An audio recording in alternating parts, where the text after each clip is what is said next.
Dezaman kelina pulu geni fowata wawonu sobera. Dezaman kelina rija fakiri kan mushkila de bada minuel. Dezaman kelina manesitu nina lisa akwana. Dezaman kelina kulu arufo nina yaljono.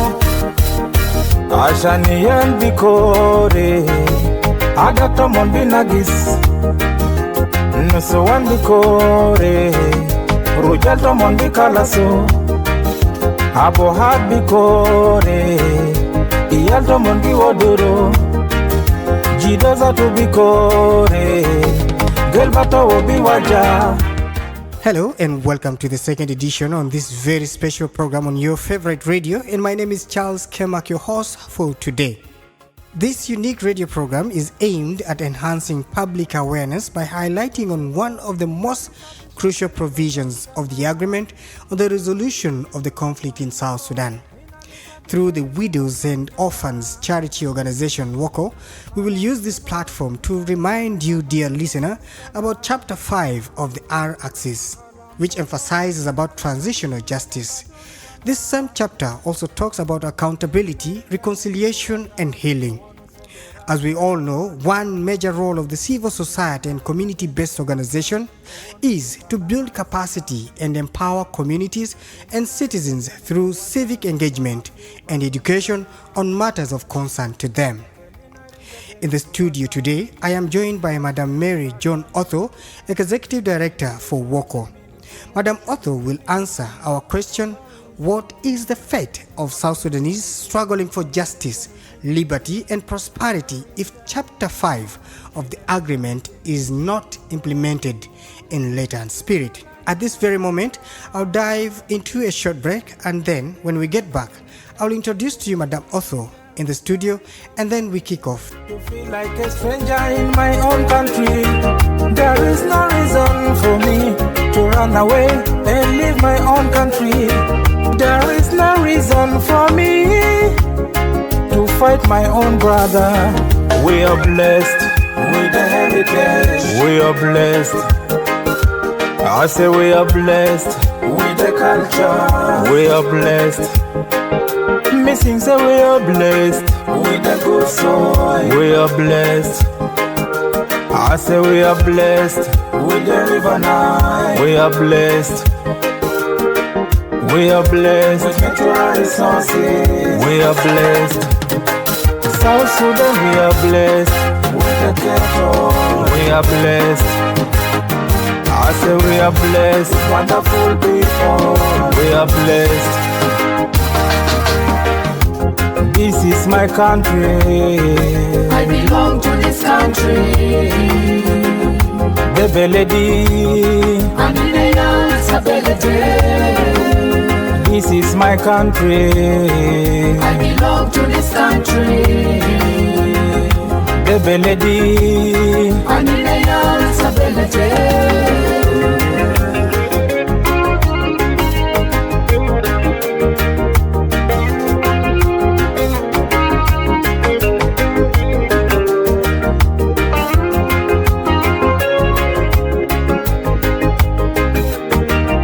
Dezaman kelina pulu geni fowata wawonu sobera.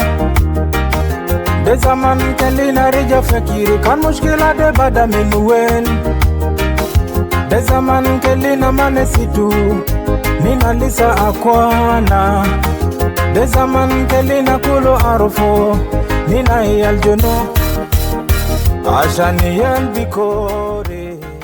Welcome back to the show, and thanks for joining us from your various locations. And welcome, Madam Mary, and nice to see you once again to our radio program on transitional justice.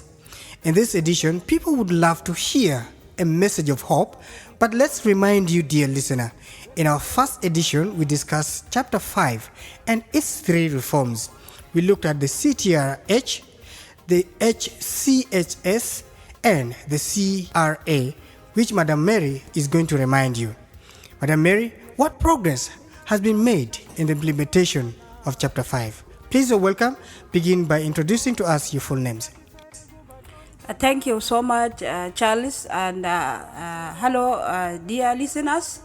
My name is Mary John Othow, the Executive Director for Widows and Orphans Charitable Organization, and I'm again back to the studio. And before we get to know the progress that has happened in regard to the three institutions which we talked about last time, let me just remind you those three institutions which we talked about last time. Number one was the Commission for Truth, Reconciliation and Healing, CTRH, اللي هي بنسميه بالعربي لجنة الحقيقة والمصالحة وتضميد الجراح. This is one of the commission, one of the institution we talked about last time, and we said that the importance of this is to address the legacy of conflict and promote peace and national reconciliation and healing in South Sudan. And the second institution which we talked about was an independent hybrid judicial body, which is known as the Hybrid Court for South Sudan, اللي هي الهيئة القضائية أو المحكمة مختلطة ومستقلة وتعرف باسم المحكمة المختلطة لجنوب السودان. This is an independent hybrid court which we talked about last time, and the importance of it is to investigate and where necessary prosecute individuals bearing the responsibility for violation of either international laws or domestic laws for South Sudan. So this is the second institution which we talked about, or the second reform. And the third one was the Compensation and Reparation Authority, CRA, بنسميه أيحة التعويضات وجبر الضرر. وأيحة التعويضات وجبر الضرر يعني جزء من الشغل بتاعه إنه just to provide materials and financial support للناس اللي اتضرروا نتيجة للحرب، ويقدر يعيد لهم كل مصادر الدخل حقهم أو الحاجات اللي تأثرت نتيجة للحرب. ده تذكيركم بالنسبة للريفورمز أو الانستيتيوشن اللي اتكلمنا عنها المرة الفات. فالليلة نحن ماشيين نعرف التطورات اللي حصلت. So what are some of the progress which happened? Sure. Yeah, the progress which happened is on Tuesday, 3rd September 2024, the Transitional National Legislative Assembly passed the bill, the Commission for Truth, Reconciliation and Healing Bill 2024, and the Compensation and Reparation Authority Bill 2024, and they are now awaiting the President agreement or approval, the President signing. So this is the progress. So التطور الحصل إنه المجلس التشريعي عملوا باس لبيل اللي احنا بنسميه اللجان ذكرناها فوق إنه في لجنة الحقيقة والمصالحة وتضميد الجراح. البيل ده خلاص عملوا له باس، والبيل الثاني اللي عملوا له باس برضو ده أي حد التعويضات برضو البيل ده عملوا له باس. الاثنين بيل ده عملوا لهم باس، والآن هم في انتظار الرئيس، موافقة بتاع الرئيس. So ده التطورات اللي حصلت أو ده البروجرس اللي نحن شفناه. ف the importance of these two bills, which is in accordance to the 2018 Revitalized Peace Agreement, it is to facilitate the establishment of the commission. So, bimana, if the two bills they are passed, then this one will facilitate the establishment of the commission of CRTH that will spearhead the effort to address the effects caused by the conflict in South Sudan, and at the same time it will promote peace, national reconciliation and healing. And the other commission, which is the CRA is to deal with any issues related to compensation and reparation. Okay. So this is the progress which has been made so far. Thank you, Mary, for your insight. And since the Parliament passed the two bills that you've just mentioned into law, what is the next step, and what is your role in this coming stage of the process? I think our role is to educate the citizens about what is happening. That's why I'm in the studio today to inform the listeners that there is progress that has been made so far. Okay. And the commission and the compensation and reparation, they are talking of victims, survivors. I don't understand what could be the role of victims and survivors, especially when the commission really is formed. Let's just define who is a survivor and who is a victim, so that each and everyone can understand. Sure. The victim is a person who individually or collectively suffered harm. الزول اللي اتضرر ده بنسميه ضحية بالعربي. والضرر ممكن يكون ضرر جسمي أو عقلي أو عاطفي أو يمكن ضرر اقتصادي. ده بالنسبة لشنو للضحية. وفي الضحايا يمكن يكون ناس ماتوا، وفي نفس الوقت الضحايا برضو ممكن يكون أسر بتاع الناس ديل الفضلوا ورا بنسميهم ضحايا or they are the victims. Then the survivors هم الناس الباقين على قيد الحياة. Those who are still surviving. Okay. So ده تعريف البسيط للسرفايفر والفيكتيم.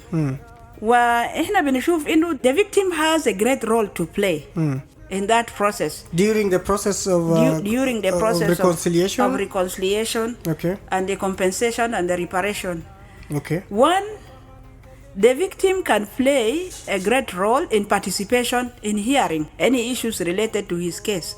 This is number one. Then number two, the victim also can make a statement before the commission. Okay.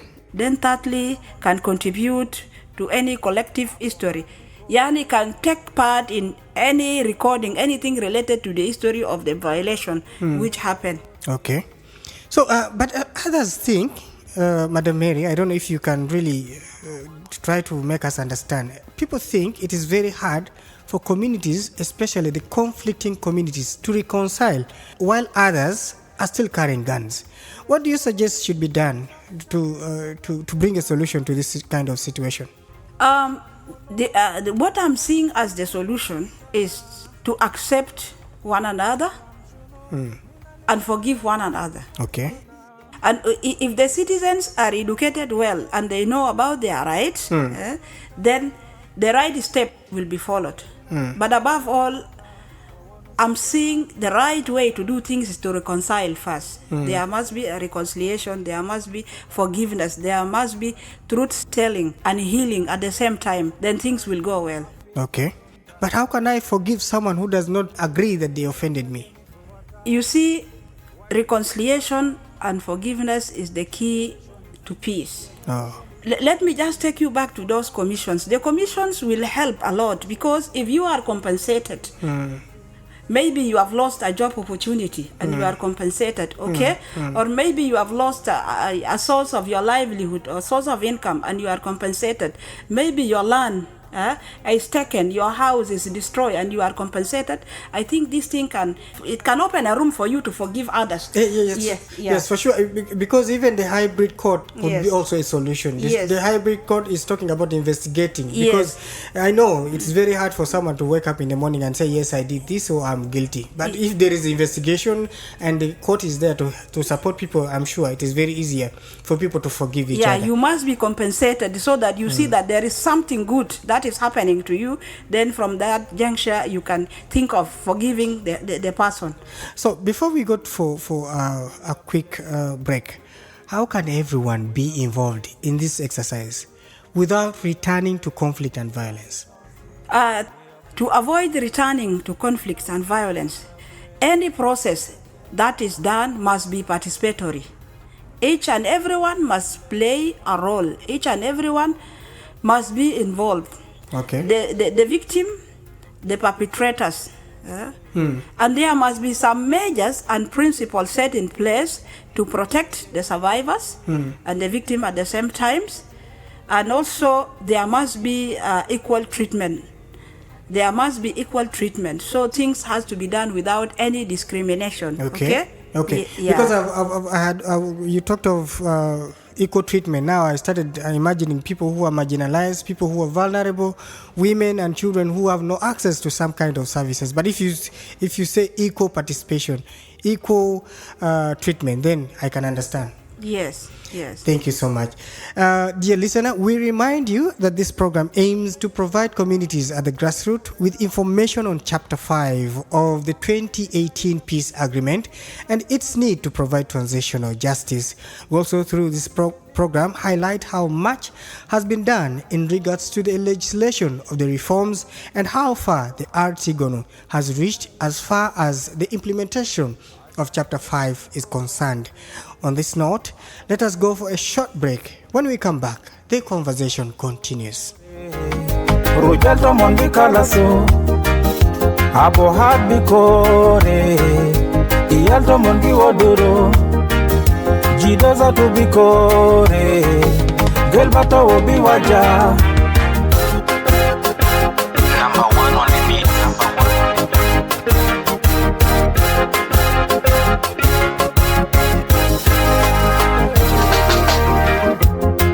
Leshuno ninalisa bishakilo badontana Ashan mono ninalisa biferigu badontana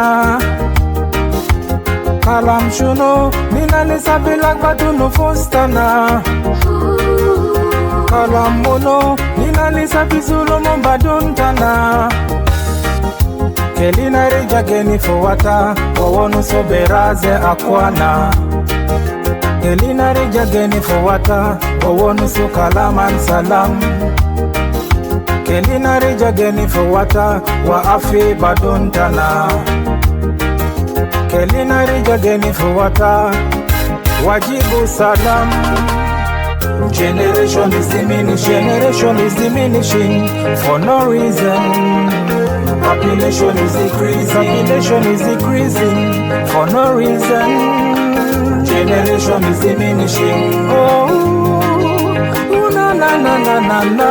Population is decreasing every day. There is no reason for me to feel like a stranger in my own country. There is no reason for me to run away and leave my own country. There is no reason for me to fight my own brother. We are blessed with the heritage. We are blessed. I say we are blessed. Welcome back to the show and thanks for following us from your various locations. I am Charles Kemak, your host for this special program, and in the studio with me is Madam Mary John Othow, Executive Director of Widows and Orphans Charity Organization. You may call it WOCO. In regards to the access to justice, we hope that we will collectively identify, catalogue and communicate which institutional and societal barriers our communities have been facing since the war broke out in 2013 and 2016.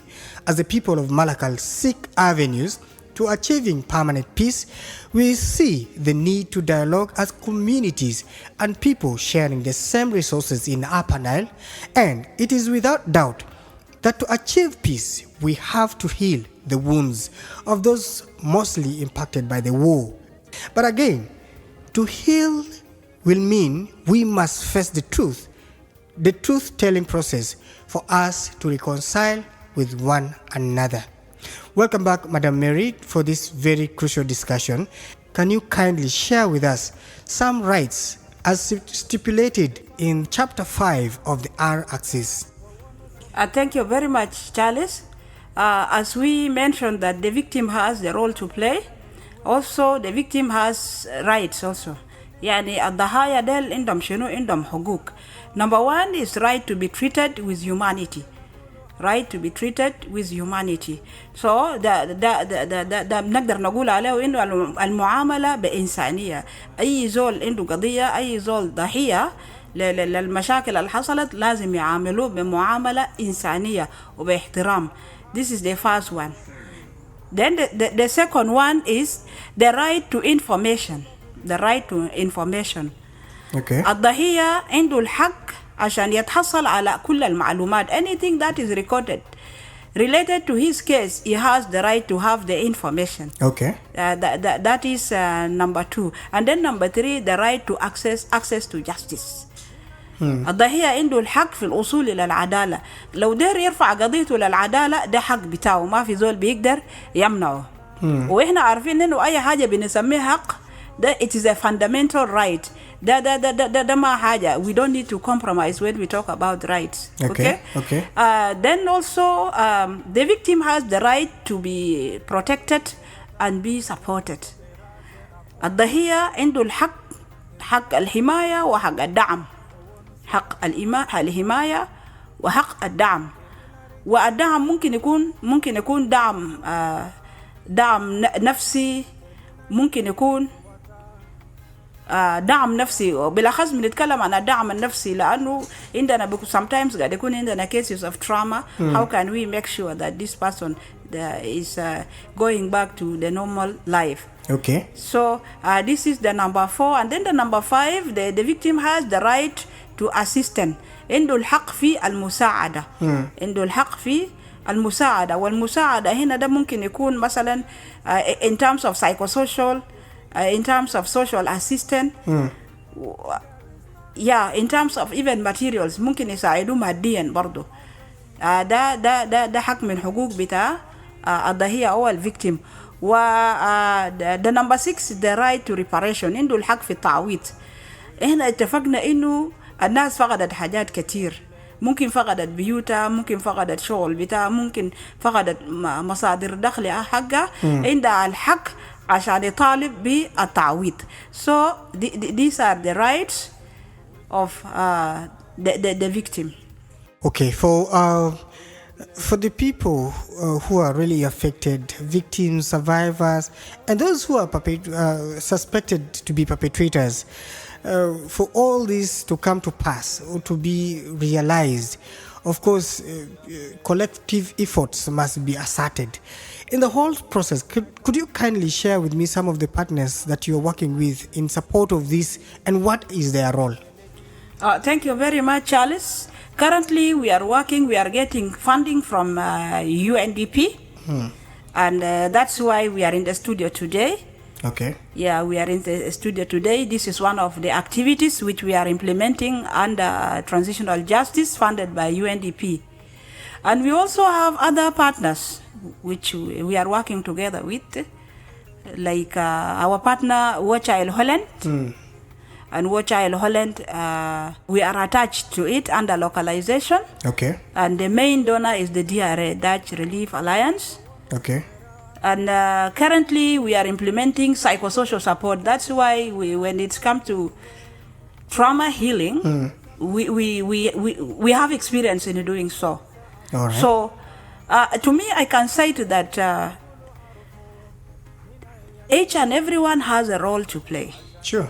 The role of the government is to ensure that the laws and the legislation are implemented, because sometimes the government can just set some rules, some laws, but if the laws are not implemented, then we have done nothing. Okay. We have our domestic laws like the Child Act 2008 and other South Sudan's laws. So we want to make sure that laws are implemented and they are followed, okay? And to ensure accountability to human rights violation. Okay, so when we talk about accountability to human rights violation, we use people-centered approach, and this will people-centered approach. We use people-centered approach, and this will broaden the agenda of the transitional justice, and it will as well help us in overcoming the deep-rooted inequality. So we talk about participatory process. So each and everyone, the marginalized, the women, the vulnerable, the people with disability, each and everyone has to play a role. Thank you. But the Artigono has declared an extension of its governance for 2 years at least.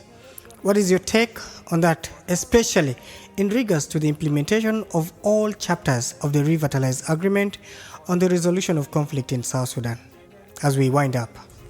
Thank you once more, Charles. as we have seen that all what we have mentioned about, like the CTRH and the CRA, they are not followed the way it is written in the agreement. Yeah, in the agreement. And again here, the extension of 2 years. What I can say that timely election will ensure stability, democracy, and sustainable development. Okay. Yeah, if the government could maybe do the election on time. But again, if issues, the governance issues, we have some bending issues which are still bending, and other protocols like the permanent constitutional process.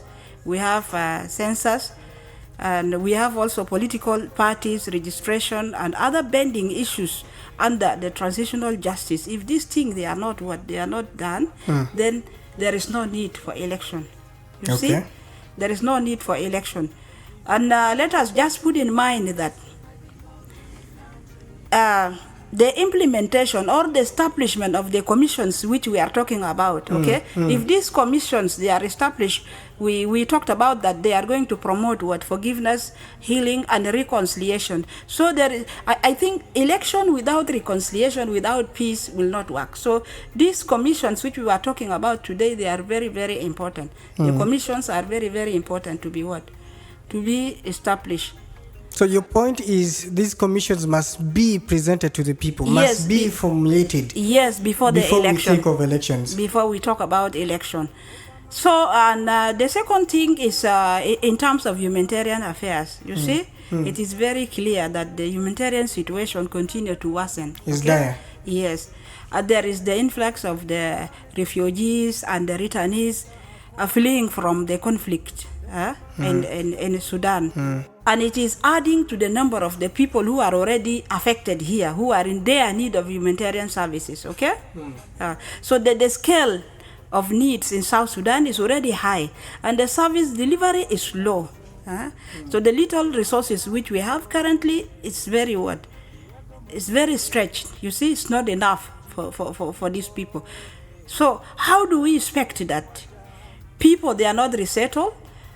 Some are still in the POCs, still in the POCs, and some are still outside the country, displaced. How do we expect that they will participate in the election? You see? So this is my take. This is what I can say, that things need to be put in place. Then we think of election. Okay. Thank you so much for your strong views, Madam Mary. Please, dear listener, as I take this opportunity to appreciate your time listening to this conversation, all you have listened to was an awareness radio program on Chapter 5 of the 2018 Peace Agreement, which is about transitional justice, accountability, and reconciliation. If the entire chapter and other chapters of this agreement are implemented in letter and spirit, we believe South Sudanese struggling for justice, liberty, and prosperity will all smile. And before I say goodbye to you, let me allow Mary to at least give us a message of hope, a message that she would want you to hear as from the Executive Director of WOCO. Mary, please share with us your last message as we say bye-bye. Thank you very much, Charles. My last message is, when we prolong the transitional period, it means that the implementation of peace agreement is going to be prolonged also. And we understand that peace is the only way to stability and development in South Sudan. Let's remind ourselves that the peace is a fundamental right of everyone. So we as a South Sudanese, let us work collectively for peace. Thank you. And I would also want to take this opportunity to pass my sincere gratitude to the United Nations Development Program for making this program a reality and supporting local initiatives like WOCO. Please, dear listener, allow me to thank our guest for taking the time to share with us her expertise on the topic of today. Mary, I appreciate you for your time, and I also appreciate you for your insight and your great messages to the people.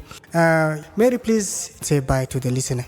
Thank you so much. Bye-bye. Until next time, bye. This is my country. I belong to this country. Bebe lady, Amineya Sabelete. this is my country. I belong to this country. Bebe lady, Amineya Sabelete.